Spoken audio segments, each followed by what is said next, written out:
5ই আগস্টের পরে শেখ হাসিনা বিদায় নিয়েছেন, পালিয়ে গেছেন আমরা বলি, কিন্তু নতুন করে নতুন বয়ান তৈরি করে টার্গেট করা হয়েছে বিএনপিকে, এবং হচ্ছে ক্রমাগত ভাবে।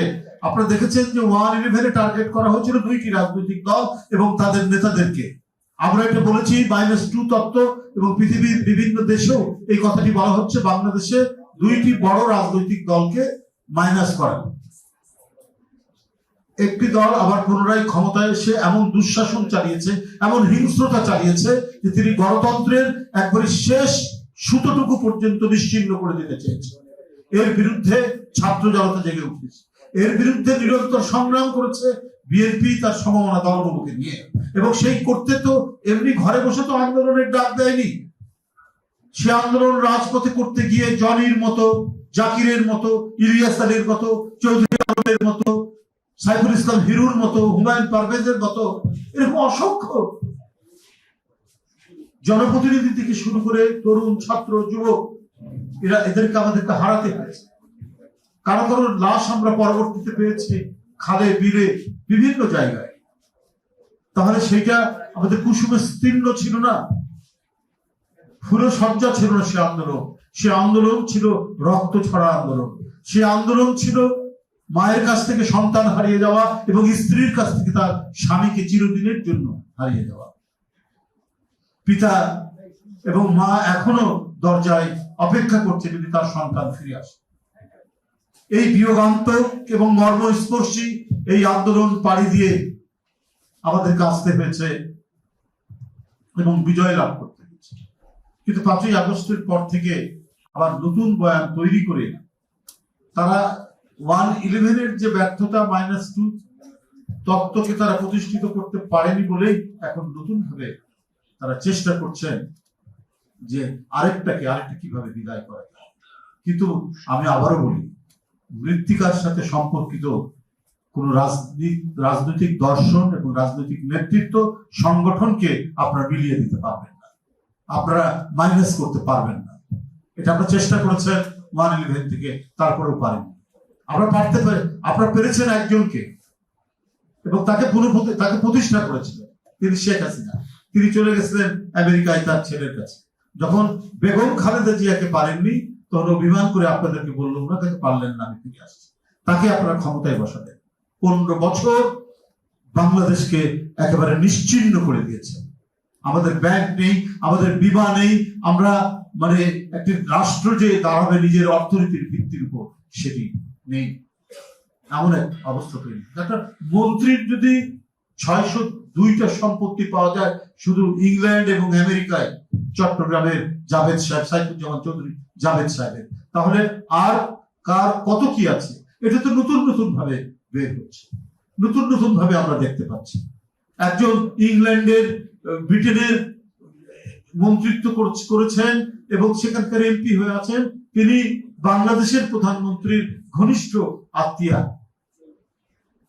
আমরা যতদিন যাচ্ছে অদ্ভুত অদ্ভুত আমরা তথ্য পাচ্ছি। ইংল্যান্ডের মধ্যে যেখানে প্রতি পদে পদে, প্রতি ক্ষণে ক্ষণে জবাবদিহিতার জায়গা আছে, অ্যাকাউন্টেবিলিটির জায়গা আছে, এরা কত বড় দুঃসাহসী চোর যে বাংলাদেশে এনআইডি কার্ড, বাংলাদেশে পাসপোর্ট, বাংলাদেশে প্লট, সমস্ত কিছু এবং ফ্ল্যাট সবকিছু রেখে তিনি ডিক্লেয়ার দিয়েছেন ইংল্যান্ডে যে তার কিছুই নাই, তিনি ব্রিটিশ নাগরিক। তিনি ব্রিটিশ নাগরিক হিসেবে কয়েকবার তিনি ঘোষণা দিয়েছেন। টিউলিপ সিদ্দিকী এখন বেরিয়ে যাচ্ছে, চিৎকার করে বলছেন না এটা জাল, জালিয়াতি করা হচ্ছে। তাহলে দি টাইমস এর মতো পত্রিকা, আন্তর্জাতিক খ্যাতি সম্পন্ন পত্রিকা, তারা যে বলছে যে না এটা সত্য ঘটনা, তারা এর বস্তুনিষ্ঠতা যে যাচাই করছেন, যাচাই করে বলছেন না এটা যে সত্যতা আছে।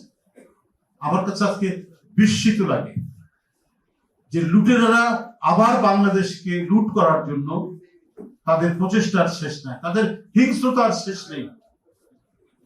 আমি শুধু একটু কি বলি, যারা আজকে বিভিন্ন বয়ান তৈরি করে বিএনপির বিরুদ্ধে অপপ্রচার করছেন, কেউ আপনারা শেখ হাসিনার ক্রোধ থেকে রেহাই পাবে না যদি শেখ হাসিনার প্রত্যাবর্তন ঘটে। তার প্রমাণ দেখেছেন আজকে গভীর রাতে, সেখানে দিন নিউ ইয়র্কের কি পরিস্থিতি হয়েছে। সেখানে বাংলাদেশে বিএনপি সহ অন্যান্য রাজনৈতিক দলের নেতৃবৃন্দ জাতিসংঘের একটি কর্মসূচিতে যাচ্ছেন দেশের প্রধান উপদেষ্টার সাথে, সেই ক্ষেত্রে তারা সেখানে কি তাণ্ডব চালিয়েছে। ওদের অনুশোচনা নেই। ওরা যে ব্যাংক চুরি করেছে, ওরা যে ডাকাতি করেছে, আর 19 জুলাই ওবায়দুল কাদের সাহেব প্রকাশ্যে বলেছে, আমি নিরাপত্তা বাহিনীকে বলছি যে দেখা মাত্রই, আন্দোলনকারীদের দেখা মাত্রই আপনারা গুলি করবেন। যারা নিজ দেশের সন্তানদেরকে হত্যা করার নির্দেশ দেয়, তারা আবার যদি প্রত্যাবর্তন ঘটে, যারা সেদিন আমরা আন্দোলনে ছিলাম, এখানে যারা বসে আছি, যারা আমরা ছড়িয়ে ছিটিয়ে আছি, তাদেরকে কি রেহাই দেবে? আজকে যারা মনে করছেন গোপনে গোপনে তাদের সাথে আঘাত করে নির্বাচনী বৈতরণী পার হবেন, তারা কেউ রেহাই পাবেন না। তার পরিণাম আপনারা দেখেছেন নিউ ইয়র্কের আপনার জন এফ কনেডি এয়ারপোর্টের থেকে বেরিয়ে আসার সময় সব নেতৃবৃন্দের সাথে তারা কি আচরণ করেছে। আমি এটা তীব্র নিন্দা জানাই, কিন্তু একই সাথে বলতে চাই, সেদিনের যারা আন্দোলনে অংশগ্রহণ করেছেন সেই সমস্ত রাজনৈতিক দলকে আপনারা চিন্তা করুন। শুধুমাত্র আওয়াজ দিলে সবসময় কাজ হয় না, বড় বড় কথা বললেই কাজ হয় না। উপলব্ধি করে সবাই কিভাবে ফ্যাসিবাদের পুনরুত্থান যাতে না হয়, সে এই গণতান্ত্রিক শক্তির আভ্যন্তরীণ কোন মতভেদের কারণে তার যদি প্রত্যাবর্তন না ঘটে, মাথার মধ্যে সেই চিন্তাটি রাখতে, সে যদি প্রত্যাবর্তন ঘটে, এখানে গণতান্ত্রিক শক্তি, এখানে তার বিরোধী কোন রাজনৈতিক দল কোন সমালোচনা, গণতন্ত্রের কোন লেশ মাত্র শেয়ার রাখবে না। এটাকে একটা পরবৃত্তের দেশ বানাবেন তিনি। প্রভুদের অনুগত একটি দেশ এবং প্রভুদের কবজায় রাখতে চাইবেন এই দেশটা, যাতে আর কখনোই জনগণের মধ্যে থেকে শেখ হাসিনার বিরুদ্ধে কোন ধরনের কোন গণ অভ্যুত্থান তৈরি না হয়। এই জন্যই করতে হবে। এই যে এখানে উপস্থিত আজকে যারা আহত বা নিহত পরিবার, গুম খুনের পরিবার, এই পরিবারগুলোর সন্তানরা যে আত্মত্যাগ করেছে, যে রক্ত ঝরিয়েছে, সেটা বৃথা হয়ে যাবে। যারা ভিন্ন পিছনের দরজা দিয়ে ক্ষমতায় যাওয়ার জন্য এর সাথে প্রেম প্রীতি করার চেষ্টা করছেন, তাদের জন্য মঙ্গলজনক কিছু বয়ে নিয়ে আসবে না, এটা আপনাদের সামনে আমি বলে রাখলাম। তাই আজকে সবাইকে বলি, মিডিয়ার সামনে আমাদেরকে সবসময় সতর্ক থাকতে হবে। সামনে সনাতন ধর্মাবলম্বীদের দুর্গাপূজা, এই দুর্গাপূজায় অতন্দ্র প্রহরীর মতো আমাদেরকে সবসময় চোখ কান খোলা রাখতে হবে। নানা ধরনের উস্কানি, নানা ধরনের নাশকতা তৈরি করার তারা চেষ্টা করবে।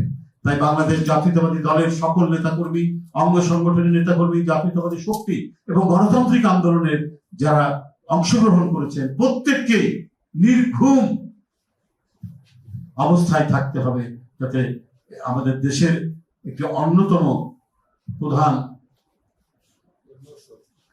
ধর্মীয় গোষ্ঠী, মানে হিন্দু ধর্মাবলম্বীদের যে প্রধান ধর্মীয় উৎসব দুর্গাপূজায় কোন ধরনের যাতে কোনো ঝামেলা, কোনো ডিস্টার্ব বা কোনো ধরনের বিশৃঙ্খলা তৈরি না হয়।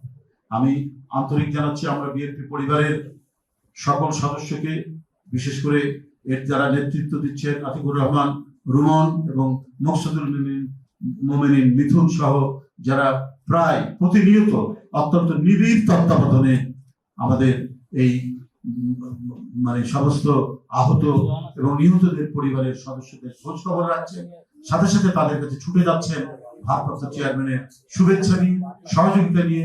আমি প্রত্যাশা করি তাদের এই যে সংগ্রাম, আমি বলবো তাদের এই যে কর্ম প্রচেষ্টা, তারেক রহমান সাহেবের তার যে মনের আকুতি, যে মানুষের পাশে থাকা।